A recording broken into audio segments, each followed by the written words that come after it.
അങ്ങോട്ട് കൊടുക്കണം എന്ന് പറഞ്ഞു. എന്നെ അത്ഭുതപ്പെടുത്തിയത് ഏറ്റവും വലിയ സുവർണകാലം പ്രവാചകന് ശേഷമുള്ളത് എന്ന് വിശേഷിപ്പിക്കപ്പെടുന്നത് ഖലീഫ ഉമറിന്റെ കാലമാണ്. ഖലീഫ ഉമറിന്റെ സദസ്സിൽ ഒരിക്കൽ ഈ മഹർ തുക കുറയ്ക്കാനുള്ള ഒരു തീരുമാനമെടുത്തു. അപ്പോൾ ആ രാജസദസ്സിൽ ഒരു വനിതയുണ്ടായിരുന്നു. അതും അത്ഭുതപ്പെടുത്തുന്ന കാര്യം, അന്നത്തെ രാജസദസ്സിൽ ഒരു വനിതയുണ്ടായിരുന്നു. ആ വനിത എഴുന്നേറ്റ് നിന്ന് അതിനെ ഒരു സ്ത്രീ ചോദ്യം ചെയ്തു. മഹർ കുറയ്ക്കാൻ ഭരണാധികാരത്തിക്ക് അധികാരമില്ല, അത് പ്രവാചകൻ നിശ്ചയിച്ചിട്ടുള്ളതാണ് മഹർ, അത് കുറയ്ക്കാൻ പാടില്ല എന്ന് പറഞ്ഞു. പലരും ആ സ്ത്രീയെ വിമർശിച്ചു. അപ്പോൾ അതിന് മറുപടി പറഞ്ഞത് ഖലീഫ ഉമറാണ്. ഖലീഫ ഉമർ നീതിമാനായ ഭരണാധികാരിയായിരുന്നു, അല്ലേ?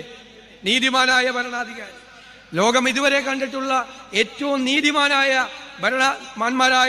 ഭരണാധികാരികളുടെ മുൻപിലുണ്ടായിരുന്ന ആളാണ് ഖലീഫ ഉമർ പറഞ്ഞു. അവര്